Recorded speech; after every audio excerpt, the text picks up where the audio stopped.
Pueden tomar asiento.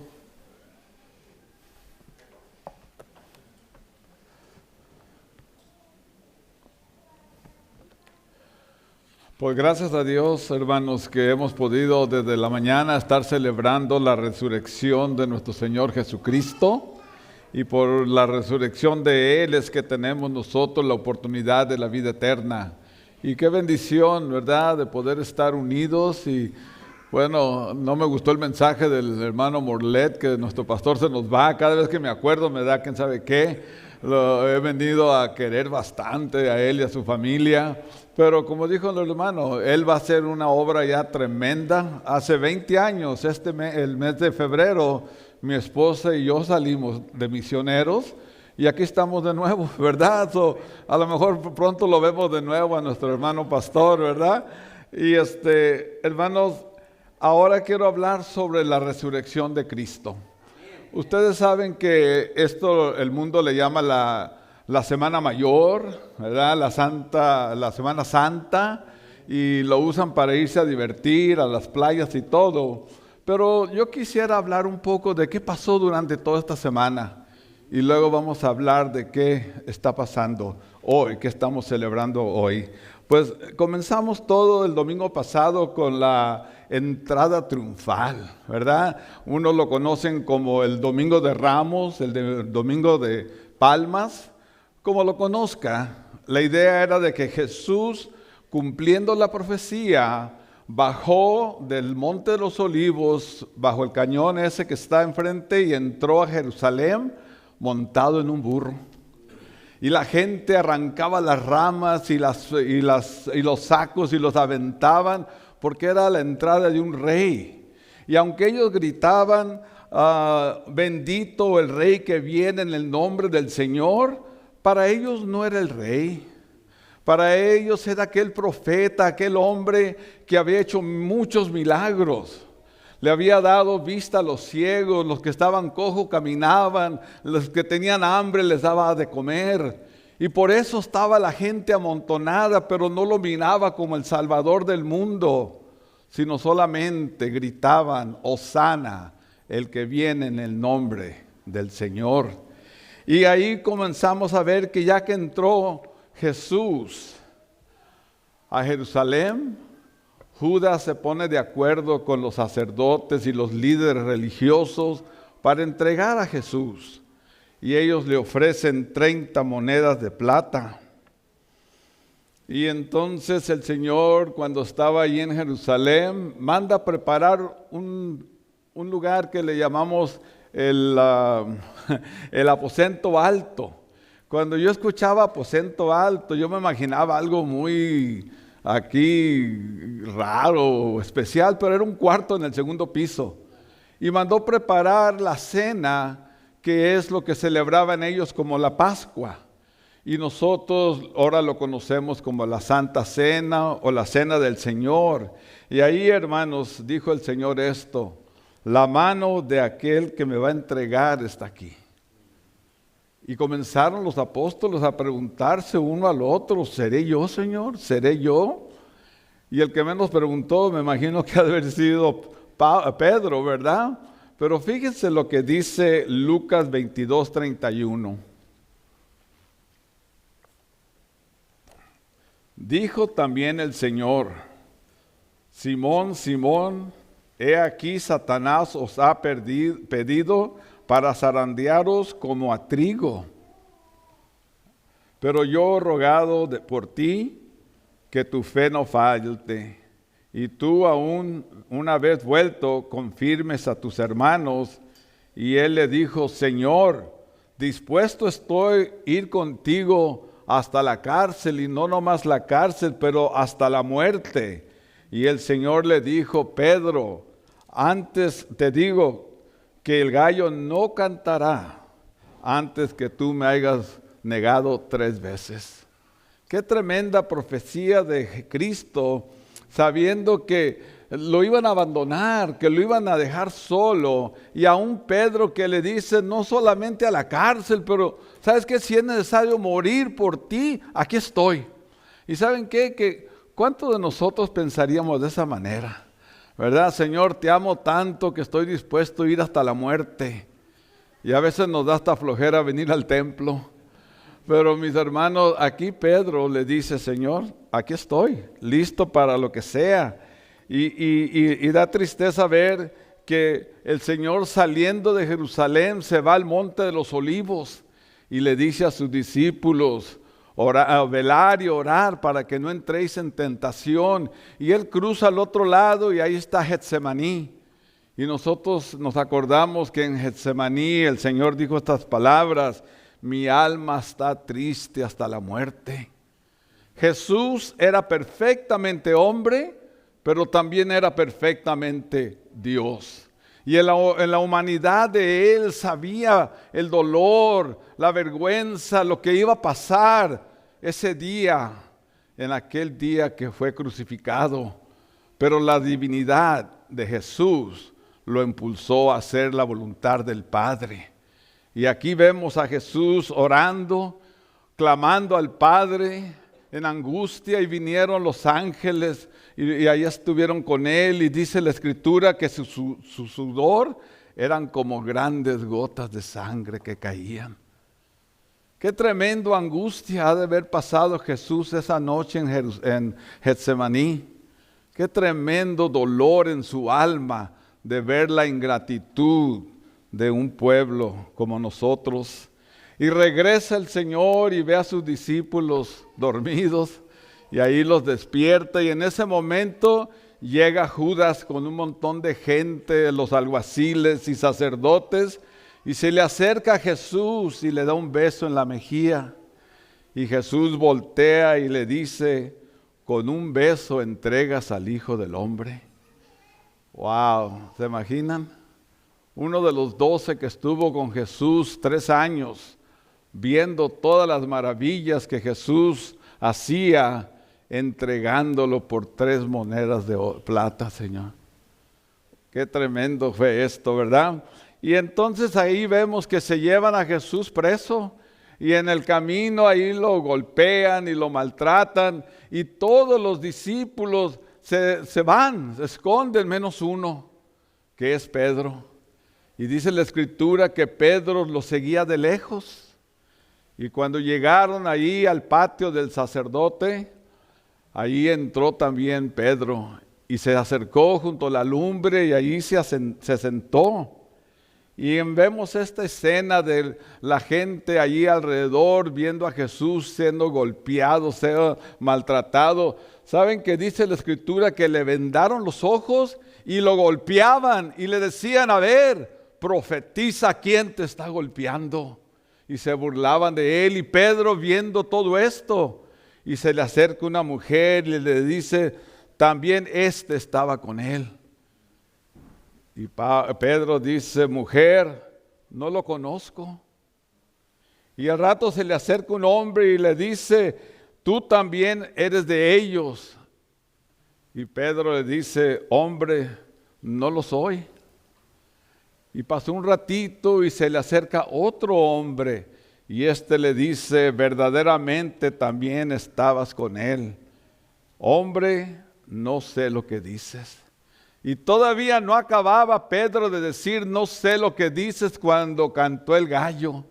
Y se acordó de las palabras de Cristo, y dice la Escritura que salió y se fue a un lado y lloró amargamente. ¿Se imaginan el dolor de Pedro? Haber entendido, wow, esto fue lo que me dijo el Señor y aquí estoy negándolo.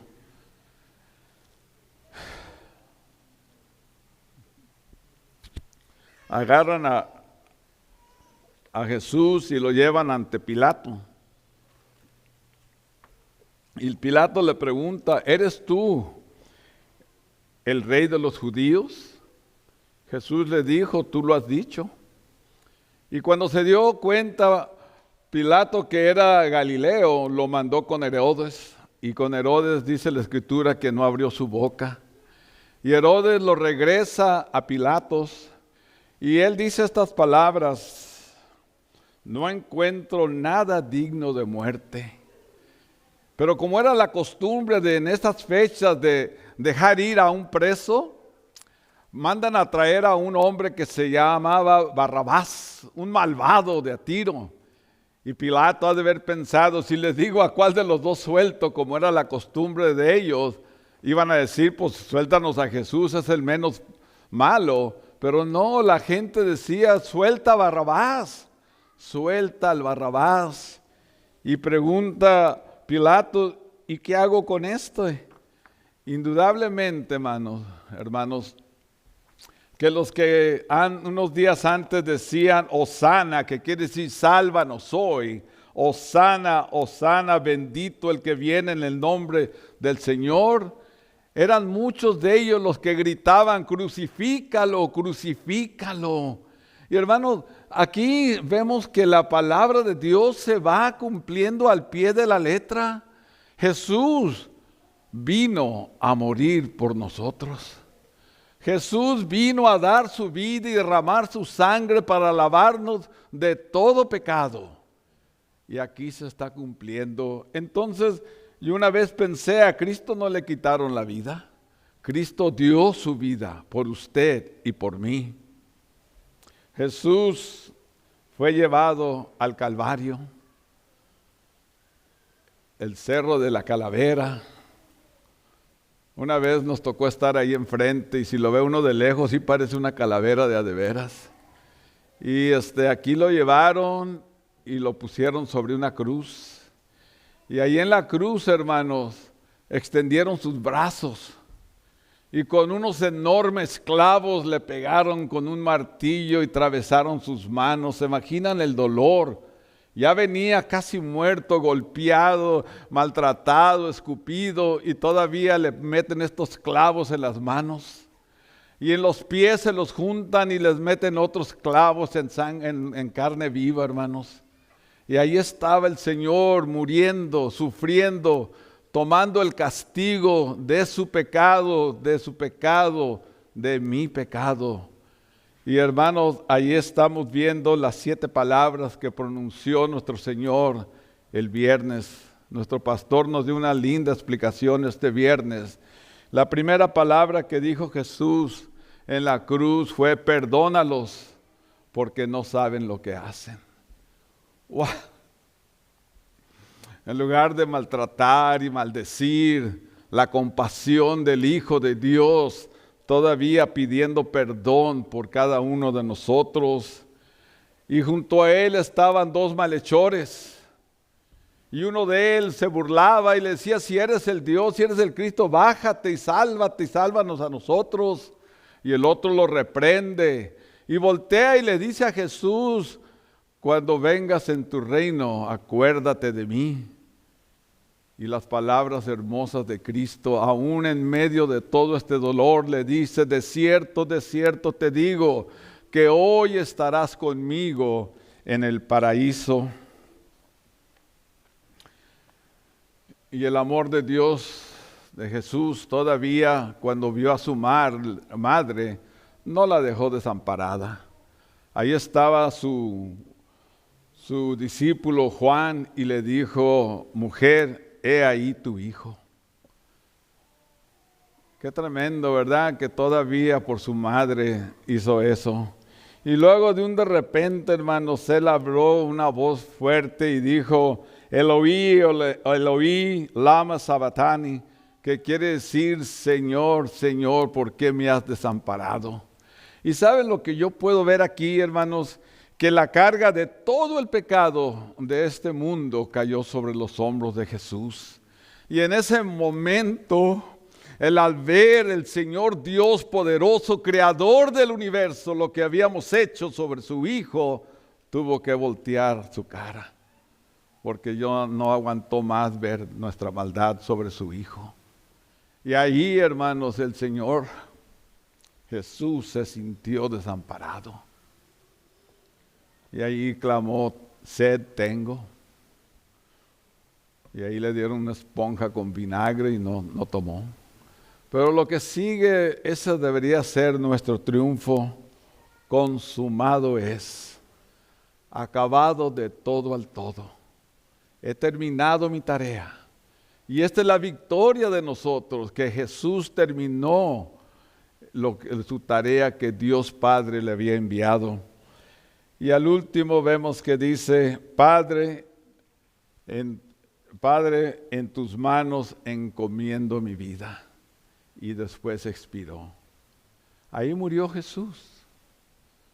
Pero lo encerraron en una tumba el viernes.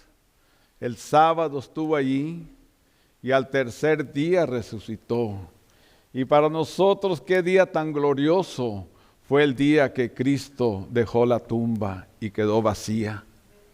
Y no nomás para la iglesia es glorioso este día, sino que este día es glorioso para toda la humanidad, porque mientras que hay vida hay esperanza. Hay gente allá afuera, hermano, muriéndose sin Cristo, muriéndose, yéndose al infierno. Y nosotros que tenemos la verdad, la vida eterna en la palabra de Dios, tenemos que compartir, tenemos que salir. Hermanos, me quiebra el alma de ver las noticias de tanta maldad que hay. De ver a nuestra juventud llevados como al matadero de maldad. Y nosotros a veces nomás juzgamos y criticamos y nos admiramos de lo que está pasando. Pero no salimos a hablarle a la gente de que hay salvación en Cristo, que Él ha resucitado. Nosotros no tenemos un Dios muerto. Nuestro Cristo no está colgado sobre una cruz. Nuestro Cristo vive. Y porque vive es poderoso para salvar aún al más vil pecador como yo. Y ese mensaje tenemos que llevarlo a la calle. Nos dice Efesios 2, 5 al 6 de esta manera. Aún estando nosotros muertos en pecado,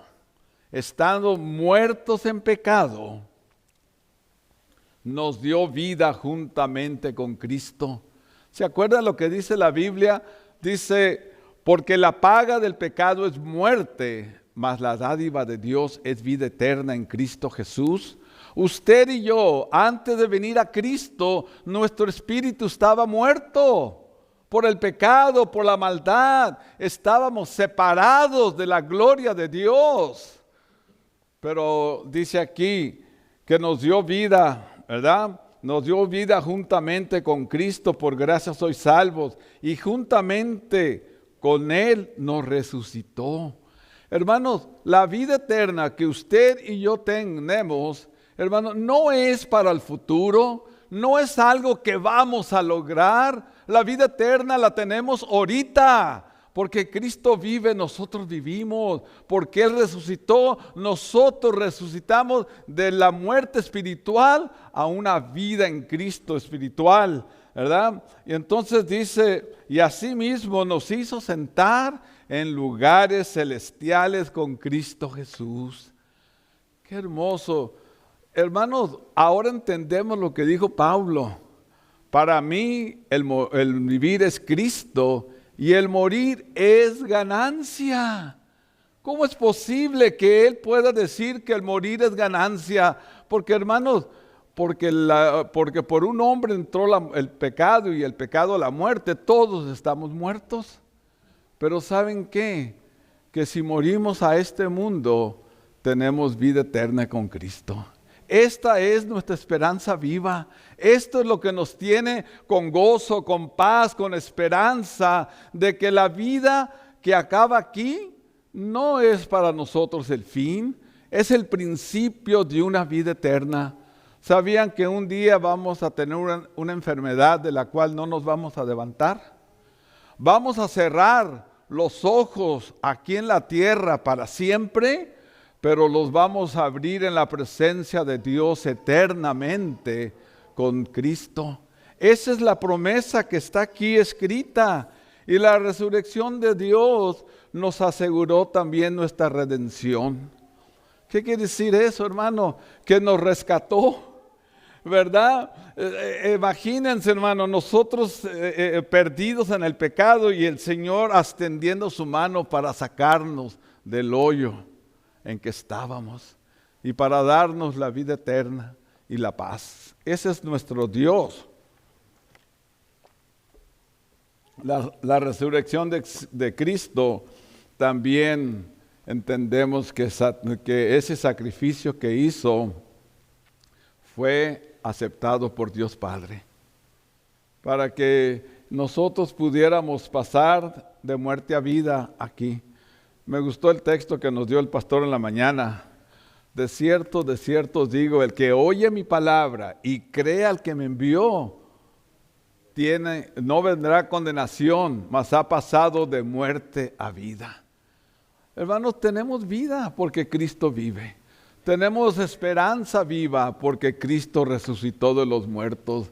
Hay fiestas en este mundo de todo, pero la fiesta de nosotros es el día de resurrección. Este es el día en que cantamos, en que alabamos a Dios, porque nuestro Dios vive y está vivo. Y yo quiero terminar con esto. Le voy a hacer como nuestro pastor, voy a terminar y luego voy a seguir.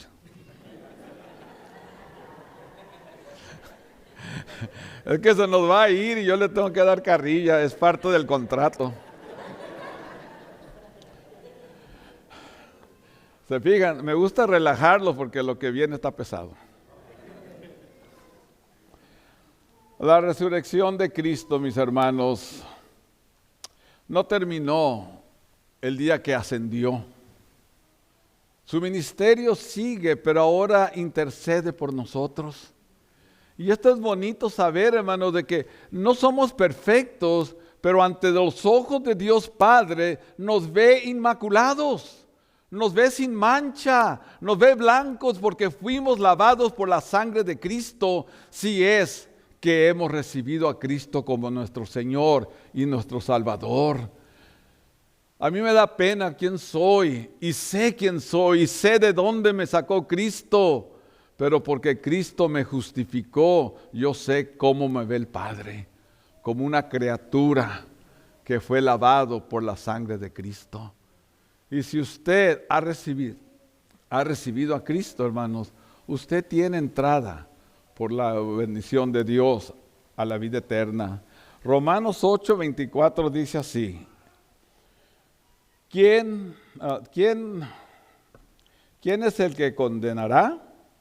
Cristo es el que murió, más aún el que también resucitó. O sea, ¿quién nos va a condenar si Cristo fue el que dio su vida por nosotros, verdad? El que además está a la diestra de Dios, el que también intercede por nosotros. Hermanos, nosotros tenemos que reconocer que somos pecadores. Y tenemos que reconocer que un día rendimos nuestra vida a Cristo y ahí Él nos lavó de todo pecado. Lamentablemente todavía traemos esta carne. Y lamentablemente cuando menos pensamos, fallamos y pecamos. Pero tengamos seguros que si nos arrepentimos y le pedimos perdón a Dios, Cristo está intercediendo por nosotros. ¿Qué? ¿Perseveraremos en el pecado para que su gracia abunde? En ninguna manera. Porque los que hemos muerto al pecado, ¿cómo viviremos aún en él? Hermanos, Cristo ha resucitado. Tenemos la vida eterna. ¿Y qué vamos a hacer con este tesoro? ¿Lo vamos a guardar y esconder? ¿O vamos a ir con aquellos que aún están como nosotros estuvimos? ¿O vamos a llevar estas buenas nuevas que recibimos para vida eterna y la vamos a poner en el closet? ¿O lo vamos a sacar y llevar a un mundo que está desesperado por tener una esperanza? Mis hermanos, ahora mismo yo pensé esto y lo dije, se me hace. Me da tristeza mi juventud. ¿Qué mundo le vamos a dejar? Ya no se sabe si son hombres o son mujeres. Malvados que a los niños de 10, 12 años van con los doctores para que les cambien de sexo. ¿Verdad? Gente enferma mentalmente que se mete a una escuela y mata 20, 30 sin sentir nada. los políticos que están más confundidos que ni saben para qué rumbo ir. Este es el mundo que estamos dejando. Pues mientras que hay vida, hay esperanza. Enojémonos, que haya un coraje santo dentro de nosotros y salgamos de la comodidad de una iglesia, salgamos de las cuatro paredes y seamos la iglesia allá afuera. Hermanos, ¿de qué sirve decir Cristo ha resucitado y gozarnos si alrededor de nosotros muere gente sin esperanza? Usted y yo tenemos una gran responsabilidad. Vayamos y hay que hablar de lo que Cristo ha hecho en nuestra vida.